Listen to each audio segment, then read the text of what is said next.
Each of the half square triangles are trimmed and ready to be put together into our simple sew block. So let's lay out all of our pieces and take a look at how this block is going to come together. So first we're going to have quadrants up here. So the quadrants have one snow square, two half square triangles, and one scarlet square. And the way that they're kind of put together is like that, giving the effect of a little star corner or a tulip, whichever you kind of visualize it to be. So that's what that corner is going to look like, and we need 4 of these quadrants. So that's the first thing we're going to make. Let's go ahead and lay out everything else. And then this piece goes in here. Do not worry about it being short. Remember, we've got seam allowances here and here that get absorbed, and then this will be the exact same size as these two sewn together. You know, it's always visually kind of messes your vision up a little bit when you see it like that. And then we'll place those there. So it's the same as this, just rotated around. And then the gray square goes right there in the middle. Another rectangle, another rectangle, a rectangle. Both of the scarlet squares. The white squares will be down there. And the rest of our half square triangles will go in just like this. So again, these are the quadrants. These 4 here are the first things we're going to sew together. So we'll kind of put everything else aside. And I'm going to glue base these guys. That's my #1 tip for piecing small things that you want to have turned out, that you would like to be accurate when they're done, is to glue baste it. It will help prevent that minor bit of shifting that can really offset the size. So if you've had trouble in the past piecing things like this, give glue basting a try. Now when we piece these 4 together, I am going to stop the sewing right at the 1/4 inch here because you can see an intersection right there. So I want that intersection to spin, so I will be stopping my sewing at that 1/4 inch. Now if you want to, just for good measure, to start and stop at the 1/4 inch on both ends, you certainly can, so you don't have to worry about it. So the first thing I'm going to do is start glue basting these guys together. We'll do both of those. Again, that light line of glue. Align all the corners, keep it nice and square.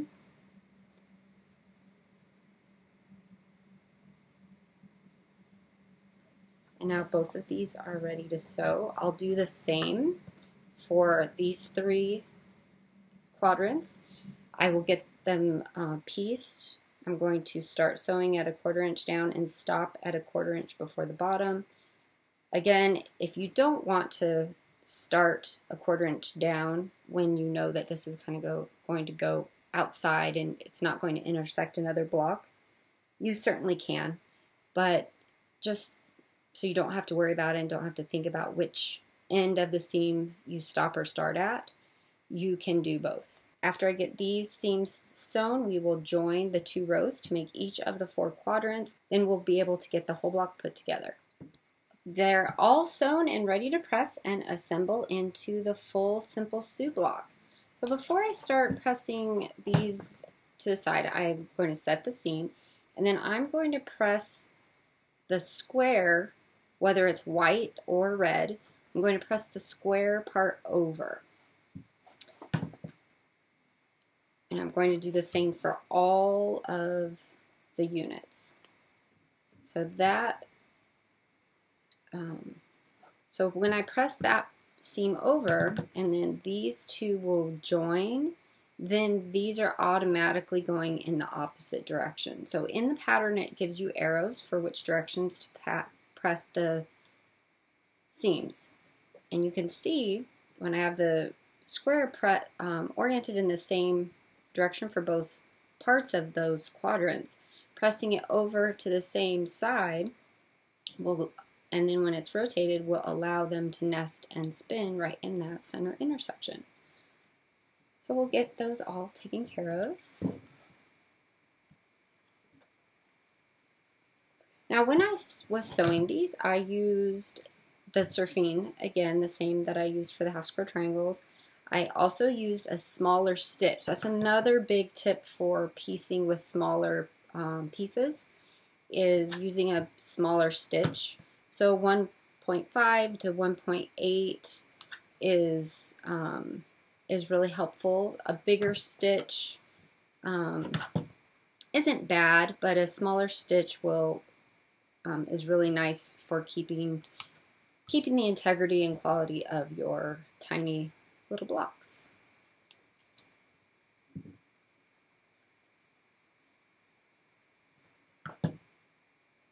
And last one, and these are ready to join. Okay, so just like I showed a second ago, these are going to join just like this, making that little star point or tulip shape right there in the center. And when to get these sewn together, I am going to glue baste. Again, it's your preference, but because there is an intersection, I really prefer and recommend glue basting.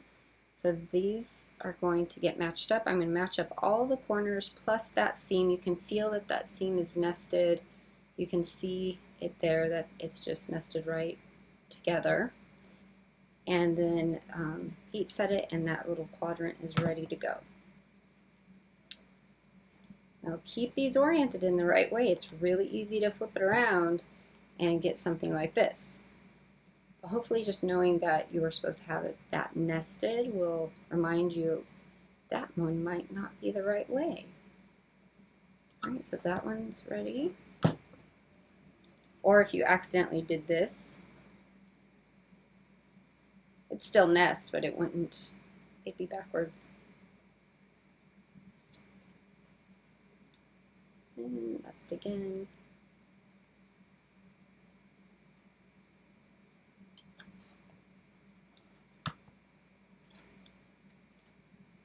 Last one. When I sew these, I am going to sew right from one end to the other. The seams here don't intersect with anything. They bump up against the little rectangles in the block. So let's take a look at that again. So you can see the seam, this is that seam I'm talking about, both here and here. It just bumps up to there. So there's no need to stop, to start or stop at the 1/4 inch for this seam, final seam for the quadrants. So I'll go back over to my machine, get this sewn, and then we'll assemble the last bit of the block together. The quadrants are all sewn and ready to press and open up that intersecting center. So I'll set that seam. Now another important tip for piecing small little blocks like this is to use a scant 1/4 inch. When you use a full 1/4 inch and then press your seams to the side, your block will shrink slightly, not because you didn't cut accurately, but because when you when you sew with an accurate full 1/4 inch and then press the fabric over, your fabric is 3-dimensional. It doesn't care or know that you meant for the seam to make sure that when this is pressed over that it stayed the same width, because that takes up space. So the seam, the thread takes up space, that's why I like a finer thread. And here you can see it a little bit better over here. So the thread takes up space and the fabric takes up space. So when you press it over to the side, this fabric, this edge that's turned, will kind of absorb the fabric and pull it in. It'll cause a draw. So using a scant 1/4 inch will enable you to kind of compensate for that fabric that is going to then be pressed over, causing a little draw of your block. And then if it is a little tad big afterwards, you can always do a little trimming. So what I did here was I just opened up that center seam, I released the glue, and now I'm pressing in opposite directions.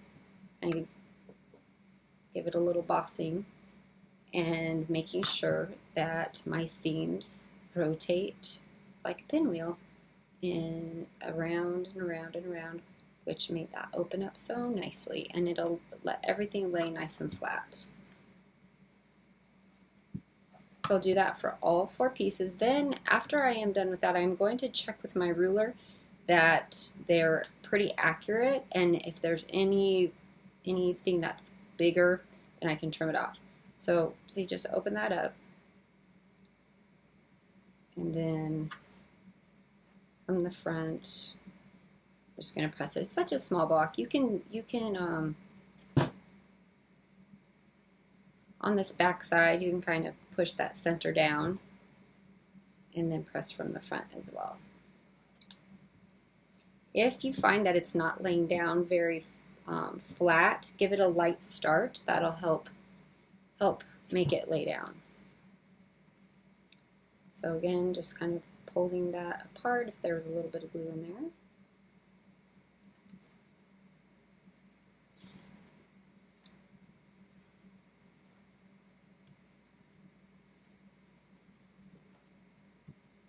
And press that nice and flat.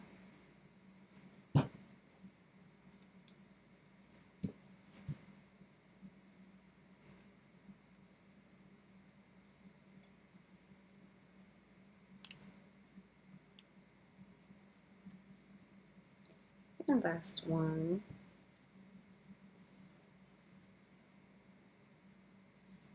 All right, let's check the size on these little guys. Each one of these should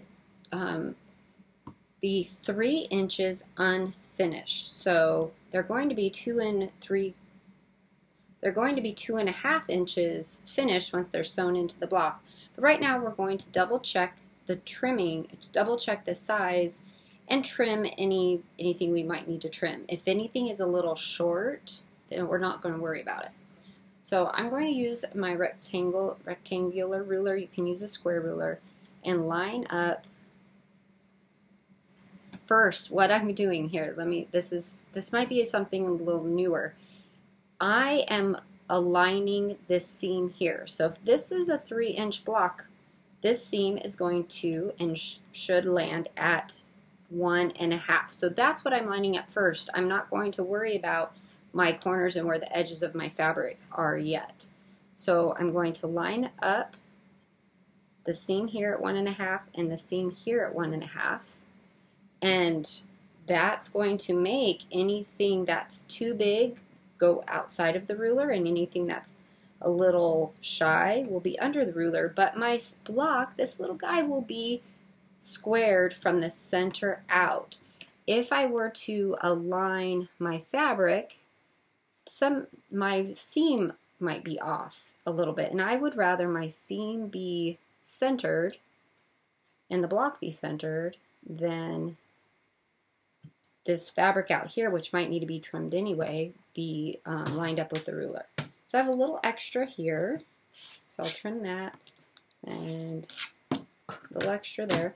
Now I have a true corner, but I'm also going to realign, when I rotate it, realign the seam at the 1.5 here and here.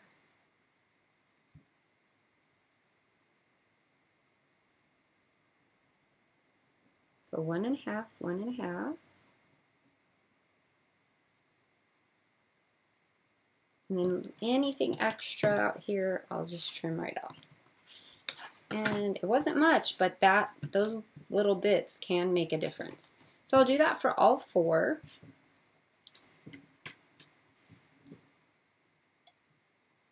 This aligning this way from the center of your block out is really, really helpful for keeping things more accurate than just kind of going from the corner out. You can see here I have a good amount of extra right here, so it's going to be important that I trim that off.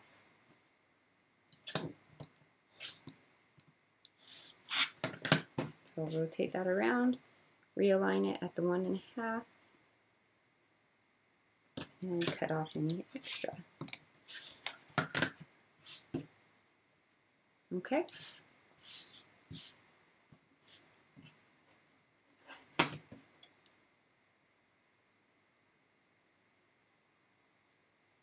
Might seem like extra work to cut off what looks like to be just a teeny bit of fabric, but it really can make a huge difference with these small blocks. Huge. Because on a big block, that wouldn't be a very big percentage. But with these smaller blocks, it will make a larger difference.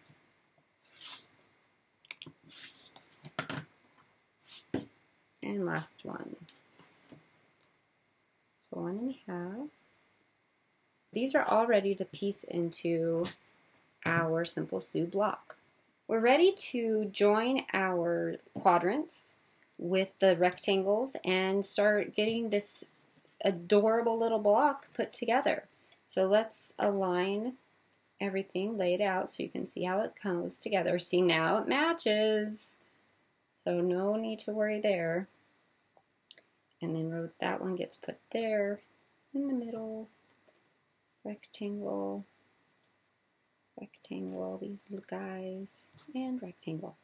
We're going to piece this in rows. We're going to do this row up here, the middle row with the 2 rectangles and the square, and then this bottom row.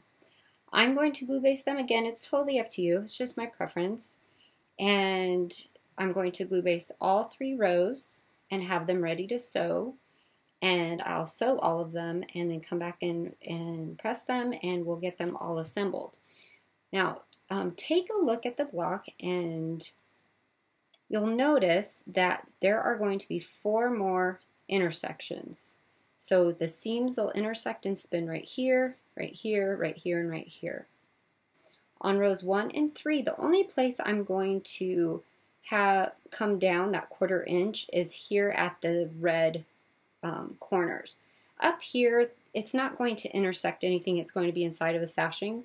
So I'm just going to sew off the edge. But knowing that it's all 4 of the reds, that's a visual for me. I don't have to worry about which end is up or down to know which one I need to stop and start at that 1/4 inch. So that's my choice. I did write that into the directions, but it's up to you if you want to start and stop at both of the 1/4 inches, but I'm only going to do it up here. Now for row 2, you do need to do it on both. Start a 1/4 inch down, stop a 1/4 inch from the bottom, because both ends of that seam will intersect and spin. So we'll get this all ready to piece together, and I'm going to glue base this one first. Align it. See, there was nothing to worry about. It looked so much smaller before, and now it's just fine. And then I'm going to kind of fold that over. Now, you don't have to do this. This is just my preference. If you want to sew that seam and then do this, you can. But then I have it all ready, and I'm at the machine, and I can just take care of it right then and there. And what I'm doing now is aligning both edges with that rectangle so I can make sure it's straight. So that's ready to go. Same thing on this one.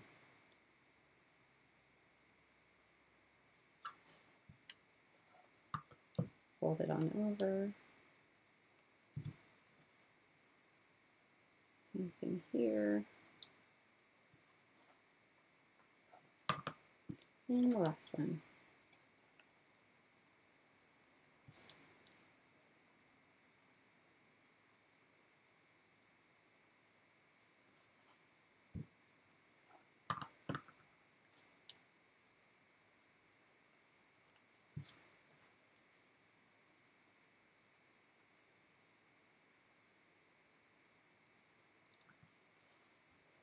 All right, all 3 rows are ready to sew, and next we will assemble the entire block. Each of the rows are sewn, so we are ready to press.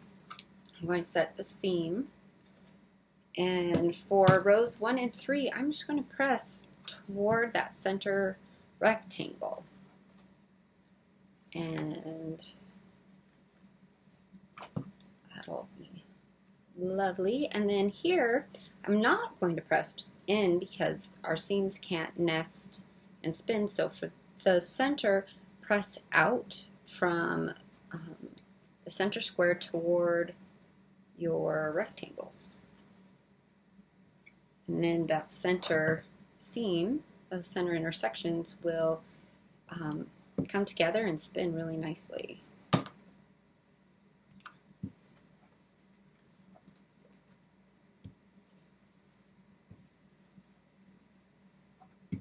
All right. Oh, look, it's so cute. I love it. Okay, so this is ready to piece together here and here. I'm going to do one of these at a time, so I'm going to join 1 and 2 and then do number 3. So let's see, I like it better like this. So I'm going to glue here.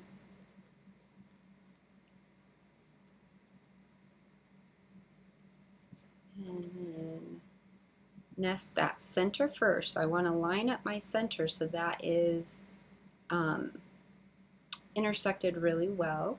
And then align my selvages here down to the corner and then over here to the corner. If you find at all that it doesn't match up for some reason, you know, that your rectangle is too big, give a gentle tug on your piece, because this is a small little block. So it's going to want to kind of go, like, just scooch up on itself. Big blocks, you probably wouldn't notice that happening too much. It does happen. Small blocks, it's obvious because all of a sudden your block isn't the right size. So just give it a little scooch, a gentle tug, and heat set it. And if you need to do it on the other side, you can. That one turned out pretty good. And then this one is ready to sew. After I sew that, I'll join number 3, and then our block will be finished. So the seam for, I've sewn this seam here from end to end, just one down from one end to the other, and it's ready to press.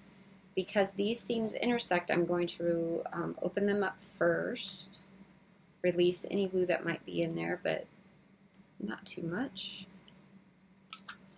Take my iron and just kind of press into the middle.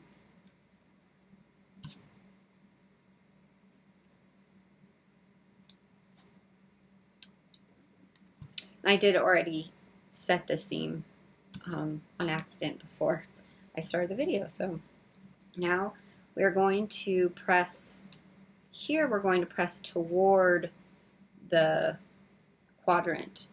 You get a little bit of bulk here, but it'll be just fine. Another option that you have, let me show you.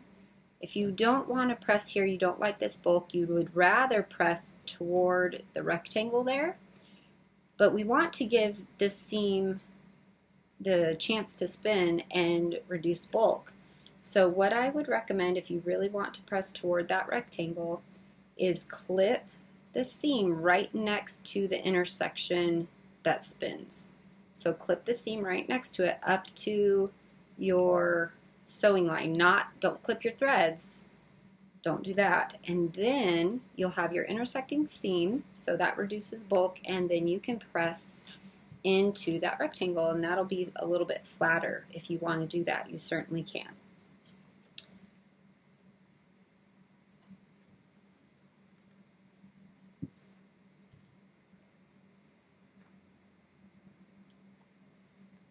The instructions don't show that little trick, so that's a video exclusive, but it is a really good trick if you would like to, if you would rather press into that center rectangle for all of them.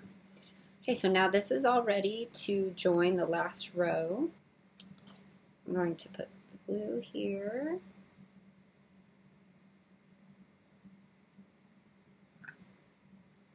Get my block, nest it on the inside there.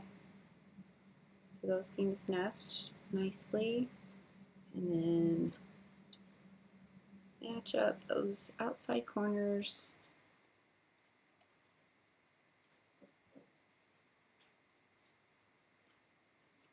And give that side a heat set before I move on the other side. I don't want it to draw in on me. All right, so I have all of that ready. And now we're ready to sew that last seam.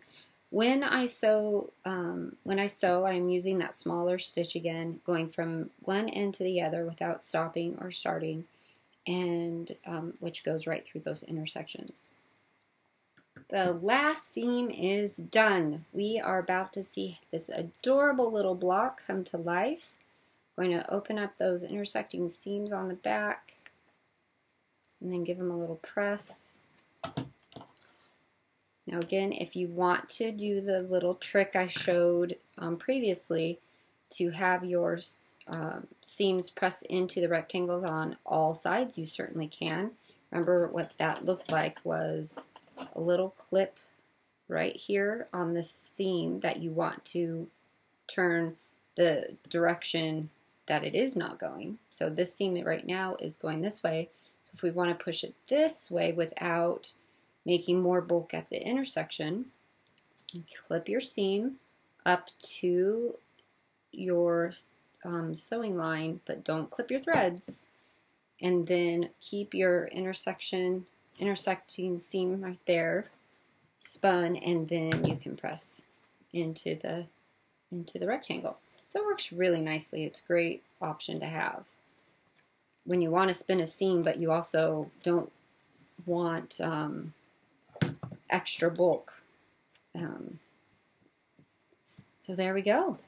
What do you think? I love it. I love this block so much. A couple of places you might find challenging is having it end up the right size. Don't be too hard on yourself if it is slightly small. It is okay, because when it's small, we can compensate for that when we add the sashings on. This is your first try, so your second, third, and fourth ones are going to be even better. Not that I'm expecting you to have a really difficult time, but because these pieces are smaller, that just ups the challenge of it for you. But I know you can do it. Take your time. Be conscientious and careful as you are working on the block. Try not to be too speedy. And I know it will work out really well. You're going to learn a lot. You're going to discover that you are becoming a better piecer than you ever thought you could. I hope you really enjoyed making this block with me today. Please let me know if you have any questions. If you are a part of our Stellar Stars Block of the Month, you can ask some questions over on our Facebook group. You're welcome to comment here. And if you haven't joined our Stellar Stars Block of the Month, you can join anytime. You'll get all of the previous patterns for the months that we've already worked on, and you can catch up as you can. Thanks again for joining me, and I will see you for month 6.